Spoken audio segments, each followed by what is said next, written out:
Une histoire n'a de la valeur que à cause de la moralité qu'on en tire. Une histoire n'a de l'importance que à cause de la moralité que nous en tirons.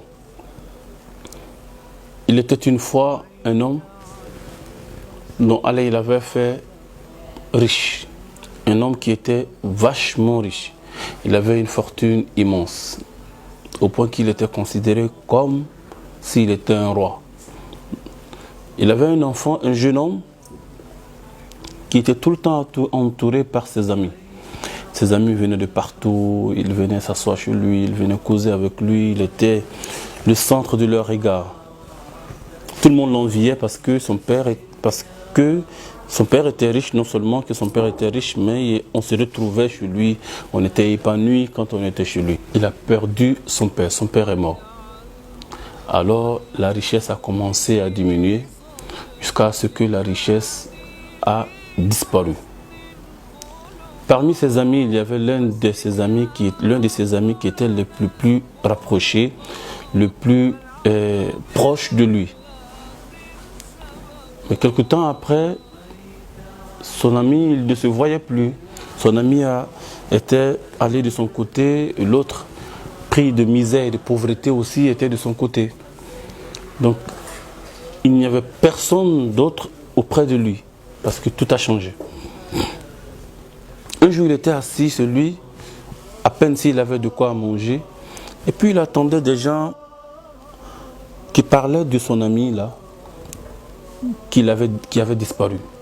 Et les gens disaient que, ah mais tel, aujourd'hui est devenu très riche. Il habite dans telle province, dans tel endroit, mais il est devenu aujourd'hui vachement riche et tout se trouve chez lui.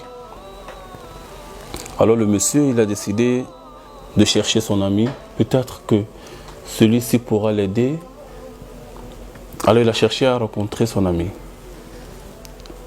Arrivé dans la ville où son ami était, subhanallah, il allait trouver une immense maison. Une très très très grande maison. Que partout il y avait des gardiens. Alors il s'est approché des gardiens, il a demandé un tel. J'aimerais rencontrer un tel. On dit oui, c'est ici qu'il habite. Allez lui dire que quelqu'un veut le rencontrer. Le gardien allait parler. Il a demandé au gardien, c'est qui? Le gardien, je ne le connais pas, mais je vais aller le demander. Alors le gardien est venu demander. Quand le gardien est venu demander, le monsieur il lui a dit, ah, dis-lui que je suis tel, le fils de tel, son ami d'enfance, celui chez qui il se retrouvait et il causait. Va lui dire que c'est moi. Alors le monsieur est parti, il allait raconter ça au chef, n'est-ce pas, à l'ami du monsieur. Le monsieur était tellement content de retrouver son ami, il a sorti par la fenêtre pour regarder, n'est-ce pas, son ami par la fenêtre. Et quand il a vu, il était déçu. Le monsieur, il était appauvri, son habit qu'il portait était misérable, sa manière de se présenter était déplorable, il n'était pas rayonnant, c'était pas du tout bon. Alors il a dit au gardien, va lui dire que je ne suis pas là. Allahu Akbar. Va lui dire que je ne suis pas là. Le gardien dit, ah mais il dit que tu es son ami d'enfance. Je te dis, va lui dire que je ne suis pas là. Dis-lui que je suis sorti. Le monsieur allait rencontrer l'ami en bas et il lui a expliqué, il lui a dit, ah bon, vraiment je suis désolé. J'ai vu ton ami, je l'ai expliqué que tu voulais le rencontrer. Vraiment, je suis désolé, je ne vais pas mentir. Hein. Il m'a dit de te dire qu'il n'est pas là. Il dit, c'est pas là, j'ai compris, c'est bon, il n'y a pas de problème. Le monsieur est déçu, il est découragé. Et le gardien même le regardait partir. Le gardien était déçu, le gardien était découragé. Et le monsieur, il partait avec la tête baissée. Jusqu'à ce qu'il arrive au marché. Et il a rencontré 3 hommes qui étaient arrêtés. Et ces 3 hommes l'ont appelé, l'ont interpellé. salut monsieur, il a dit salut, bonjour, comment ça va? Il dit ça va, alhamdulillah, ça va bien, il dit ça va. Vraiment, nous cherchons un tel, fils de tel. Et ils ont dit le nom de son père. Et lui-même son nom. C'est-à-dire nous cherchons un tel parlant de lui, fils de tel parlant du père du monsieur. Il a dit oui, c'est moi, le monsieur dont vous parlez, c'est mon père, qu'est-ce qu'il y a? Ils disent ah, alhamdulillah, il n'y a rien de grave. Au fait, nous sommes des amis de ton père. Dans telle année, nous avons pris des prêts avec lui, mais on a appris qu'il est décédé. Nous étions venus pour rembourser les prêts que l'on avait pris avec lui. Et c'était des marjan, c'est-à-dire du diamant qu'on avait pris avec lui. Nous sommes venus, nous voulons le rembourser, ces diamants qu'on avait pris. Et ils ont donné un sac rempli de diamants. Allahu Akbar. Ils ont donné un sac rempli de diamants. Le monsieur, il a pris le sac, il dit, mais vous ne vous êtes pas trompé? Ils disent non. C'est toi le fils de tel? Il dit oui. C'est toi telle personne? Il dit oui, c'est moi. Il dit donc c'est pour toi. Le monsieur, il a pris les diamants, il a dit alhamdulillah. Et mais il s'est posé la question. Avec tous ces diamants, même un seul de ces diamants, il n'y a personne dans toute cette ville qui peut acheter ça ici. Ça n'existe pas quelqu'un qui peut acheter ça ici. C'est tellement cher, un seul de ces diamants. Qui va acheter ça ici? Alors il était dans cette inquiétude, il était en train de réfléchir. Et puis voilà une vieille dame qui l'appelle mon fils. Mon fils, il dit oui maman. Ça va? Il dit oui. Ah, mon fils, tu ne sais pas où est-ce que je peux trouver des diamants que je vais acheter? Il dit maman, quel genre de diamants tu vas acheter? Il dit je vais acheter des diamants les plus chers. Allahu Akbar. Et le monsieur dit, ah bon, maman, vraiment moi même j'ai des diamants qui sont là, est-ce que tu peux voir si tu peux acheter? Et il ouvre le sac, la dame s'est mise à crier. Elle dit Allahu Akbar, c'est ce genre de diamant même que je cherchais. Mais je ne peux pas acheter tout ça, c'est trop. Mais regarde mon sac d'argent que j'ai. Est-ce que tu peux me donner quelques-uns de ces diamants? Il dit oui maman. Tout cet argent? Il dit oui. Elle dit tout cet argent.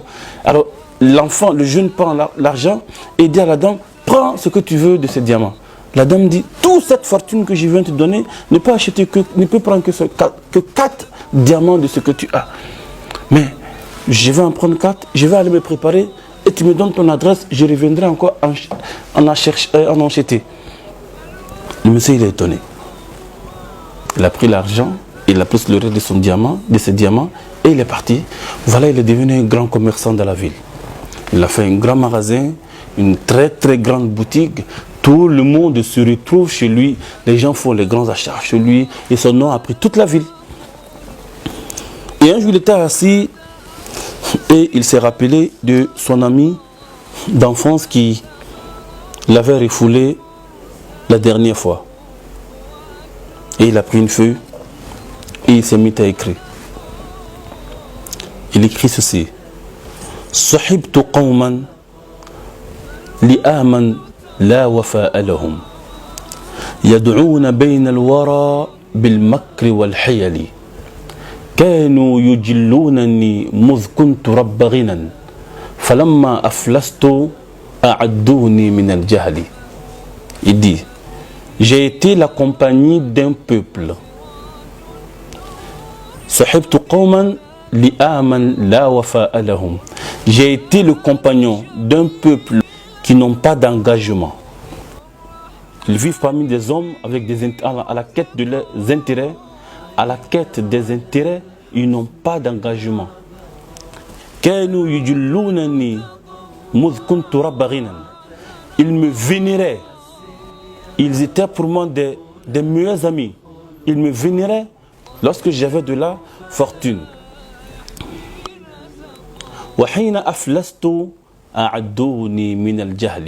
Et lorsque je suis devenu pauvre, ils m'ont inscrit dans les oubliettes. Ils m'ont abandonné. Alors donc il a écrit cette lettre, n'est-ce pas? Il a fait une lettre et il a envoyé ça à son ami. Et lorsque la lettre est arrivée à l'ami, l'ami il a lu la lettre. Et il s'est mis à sourire. Et il a pris une feuille et il a écrit ceci.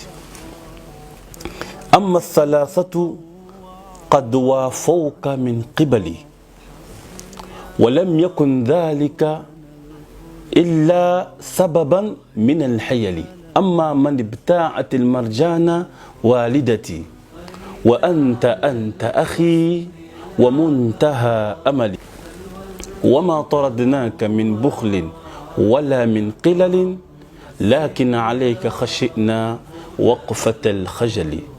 Lui aussi, l'ami, il a écrit une autre lettre et il a donné, il a envoyé ça au monsieur. Lorsque la lettre de son ami est arrivée à lui, il a ouvert et qu'est-ce qu'il trouve dedans? أما الثلاثة قد وافوك من قبلي. Il dit les 3 hommes que tu as reçus chez toi, c'est moi qui les ai envoyés. Les 3 hommes que tu as vus qui t'ont donné les diamants là, c'est moi qui les ai envoyés. La dame qui a acheté les diamants avec toi, c'est ma mère. C'est moi qui ai envoyé ma maman pour aller acheter les diamants avec toi. Et je ne t'ai pas chassé de chez moi parce que je suis avare ou bien parce que je ne veux pas te donner de l'argent. Mais j'ai fait cela parce que je ne voulais pas rencontrer mon ami d'enfance alors qu'il serait complexé. Je ne voulais pas que tu sois complexé devant moi. Quand je t'ai vu, tu n'étais pas bien habillé. Alors que tu allais venir me trouver très bien habillé, je n'ai pas voulu que tu sois complexé en face de moi alors que tu étais le plus propre à l'époque et tu étais le plus riche. Alors l'ami aussi s'est mis à pleurer et il a regretté la lettre qu'il a écrite et il a compris qu'il ne faut pas juger avant de comprendre. Pourquoi juger alors que je ne sais pas ce qui se passe? Pourquoi penser et juger les gens avec ma pensée? Ce que je vois souvent n'est pas la vérité, c'est ce que je pense faux qui est vrai souvent. Allah il nous demande ceci dans le Coran. Ya ayyuhalladhina amanu ijtanibu kathiran min adh-dhann. Oh vous les croyants, oh vous les croyants, évitez souvent les pensées négatives. Évitez les pensées négatives. Inna ba'da adh-dhanni ithmun. Car la plupart de ces pensées sont des péchés. Wala tajassasu, wala tajassasu. Et ne cherchez pas à connaître ce qui se passe dans la vie des autres. Wala yaghtab ba'dukum ba'da. Et ne vous mettez pas à vous calomnier les uns les autres. Ayuhibbu ahadukum an ya'kula lahma akhihi mayyitan. Aimeriez-vous manger la chair de votre frère mort? Fakarihtumu. Vous n'aimerez pas cela. Alors Allah nous demande d'éviter. Il nous invite à éviter les conjectures. Ce que tu ne souhaites pas qu'on pense de toi, ne pense pas des autres. Et si jamais tu venais à voir des choses négatives sur ton frère que tu n'as pas compris, fais-toi des bonnes raisons, car tu aimerais aussi que les gens pensent positif de toi. Sur ce, assalamu alaikum wa rahmatullahi wa barakatuh.